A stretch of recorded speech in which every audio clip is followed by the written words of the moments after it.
All right, here we are with the draft log for the draft we just witnessed. We see Miranda's deck on stream right now. We talked about it during the build, so I guess, it's aggro stuff as we saw her build it. Red, white. Next to It her, was definitely yeah. interesting to watch. Now we can see the pips here, the guesses of Draftmancer. And where's the red? It's Chris G who is right next to Miranda, and that's all.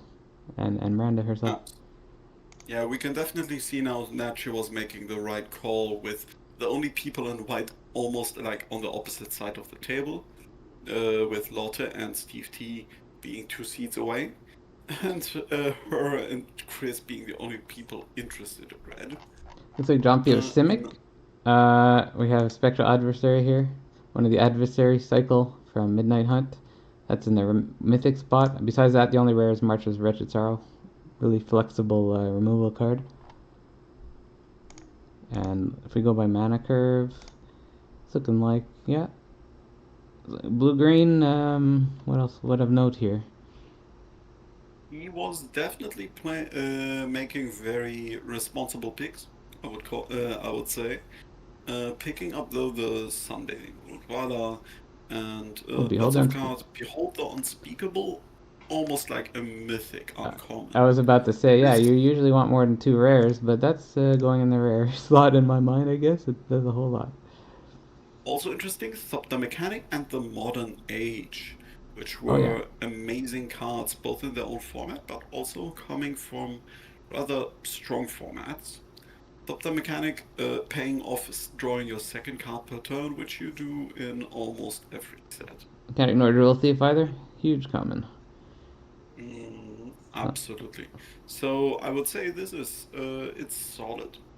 And of course, Simic does have really solid gameplay in that similar vein. All you want to do is get those lands out and use them to get your cards. This was the Which Atsushi. Ah, seem this makes a lot of sense. This was the Atsushi second pick there. Now we're gonna see what Steve opened. That was the Behold. So basically, a rare was in that pack. Now before I forget, let's see his pack to pick one. It was Imperial Oath, a defensible pick if you're not in red, and that was a strong pack. That's what happened there. That's what brought Miranda down the red path. yes. Uh, if we consider that Neon Dynasty was a really early pack, though, this was still the position that would make other players switch colors, and it did happen just that way Exactly. for Miranda. Yeah. So we got some low curve rares here. The Ashnod, which we saw, picked up. Ravenman can be very interesting with synergy, but it's good without.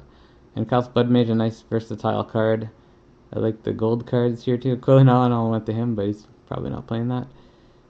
Uh, Mm, Clearly, when he was in DMU, he was still considering other colors.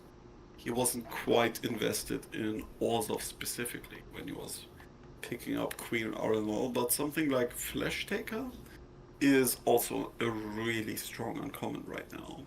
I could see why he picked up Clay Revenant. You got some death triggers and Flesh Taker works with this. So does Ashnod. Ashnod's gonna give you value for sacking things.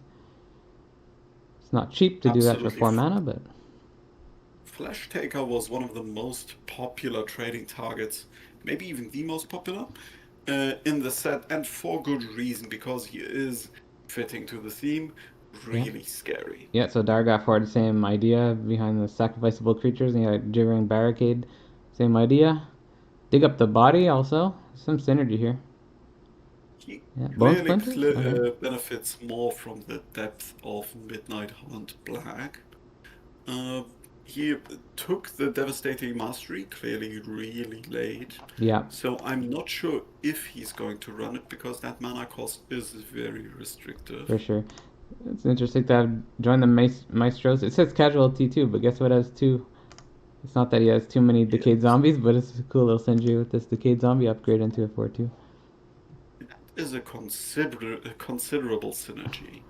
The Black Decay tokens just go into any sacrifice deck, so playing Orzhov Sacrifice is a pretty solid choice in our specific mix of decks. Moving on to Lotta, it says she's Azorius. And you see the big guy, Rafine. It's an Esper card, but probably not too hard to splash that. The rest is full Oh Azorius and yes. a couple of red. I'm guessing these reds are not actually in the main board. Sarah Paragon, just get a permanent 3 value or less that gains you life every turn. Urza will cheapen Urza, everything. just respectable. This is You two know, four. making your instants and sorceries one cheaper. Nice enough while he blocks. But he isn't as scary as the other two. Splashing for a fiend would be, like you said, absolutely worth it. And playing more of a blue-white temple style deck, it's questionable if she is going to take that leap. Because if we go further down, we see also grafted identity, Yeah, very useful steal effect, and and buff it. a search. If we look at the artifact, This Search Hacker Mech is very respectable. like a removal Both spell with a two, 5/5 menace attached. absolutely. This is So this she could work too. opened so far maybe the most the biggest amount of really strong rares and mythic. If Yeah, she manages to get them all into one cohesive deck, though, because cards like Citizen's Arrest is kind of hard to play in a 3-color deck, so she has to make considerable sacrifices if she wants to make use of her beam. her early game's nice and defensive too. I like that. Got some nice 4 mana, 5 mana card, 3 or 4 mana cards. Hmm. The only thing she seemed to have missed out on are maybe lessons. Yeah, there's a Because the couple. lessons we do look at are not that great. Introduction to Prophecy is one of the more humble choices of the common lessons. Yeah, Academic there's a Rise Foundation Exorcist, and one of the Mercurial best learn. Transformation. She's one of the best learn Very. cards at least. Yeah. All right, we'll move on to DeWitt. It says he's in Demir, so we have a blue player 3 in a row here. It looks like, or 4 out of 5 sit next to each other. If I'm sorting by rarity, we'll see the two Ludovics ended up there. Uh, yeah, Hidetsugu red is maybe splashed to do that second mode. This card, I hate seeing it, but it kind of, I think, oh yeah, so it just steamrolls you, just like, what do you call it, snowballs. Real Qatar, obviously fantastic. Uh-oh, Yes. Massacre. Me Took Massacre and Brutal Cathar are two of the highest win rate cards in Midnight Hunt. Midnight Hunt had many mythics or rares that like sometimes took over the whole game, even though the commons were just alright. Uh, Invoke Despair, it's really rough to cast, but worth the effort. DeWitt's got two very strong enchantments here. Watch out for those. So this one buffs all Mhm. your creature tokens, which are, and it pumps out 2 itself for stuff dying.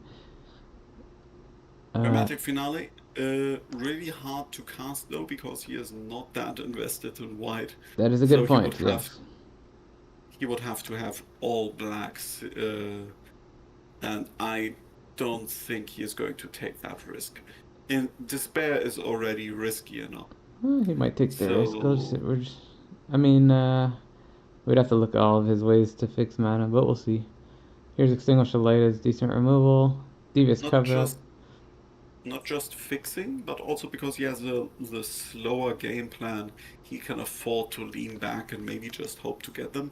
Savaged Mana Worker is Once one per form turn, you of can't cheat it out like that. exact. You can only activate it once per Well, turn, so you can't go ahead and. question is if he rather wants to splash the Cathar, which I would kind of doubt, because he is good, but he is good in an aggressive deck, and a deck that hopes to beat the opponent before the opponent can remove the Cathar and get their creature back. We had Paul message me. Check the text on this finale with uh, Elsewhere Flask. Mm. You can cast your finale.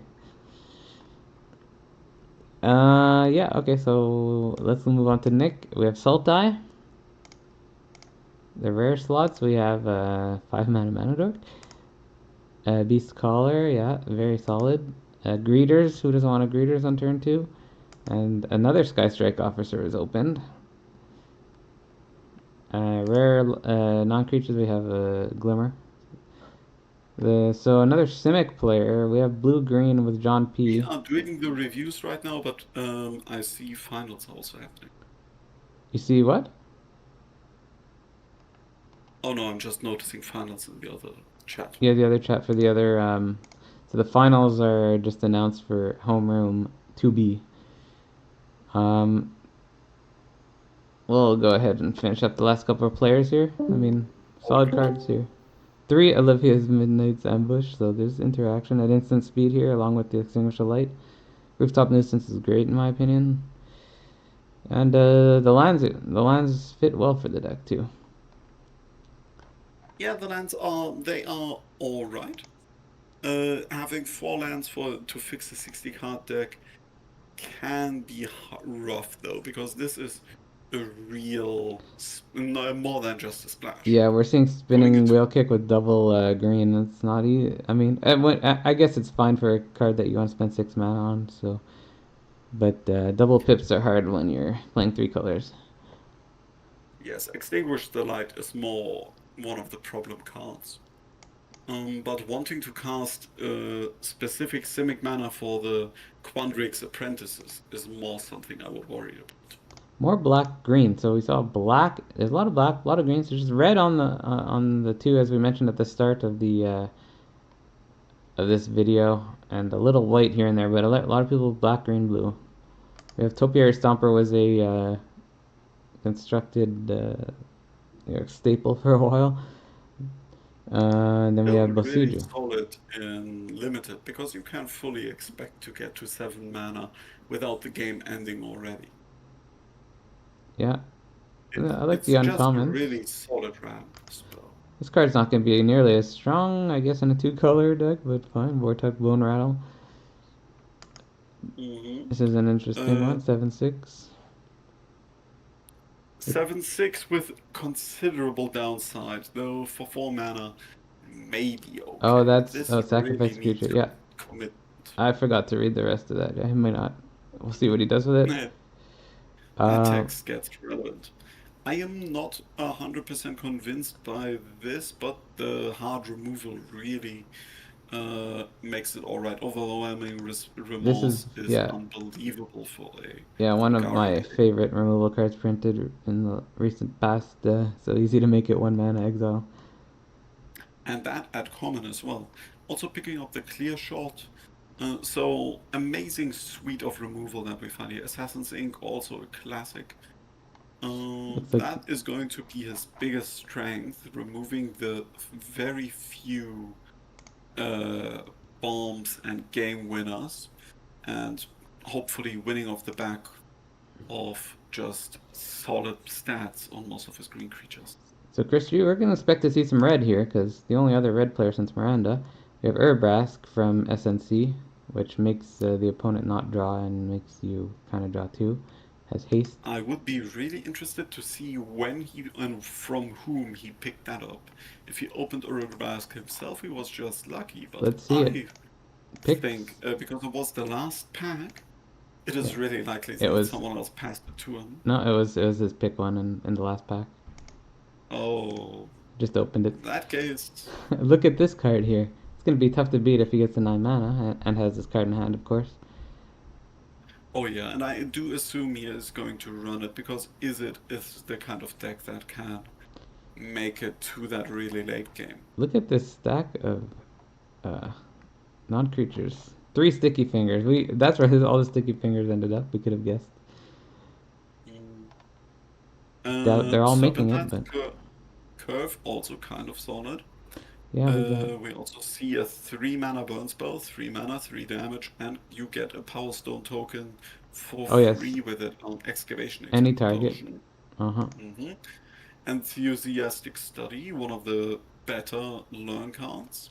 There's a shock here. Um, Lots of cheap, good instant interaction, so I really love to see it. Yeah, that's Chris G's. So we've seen all the decks. We're gonna get you game one We'll see who it's between very soon.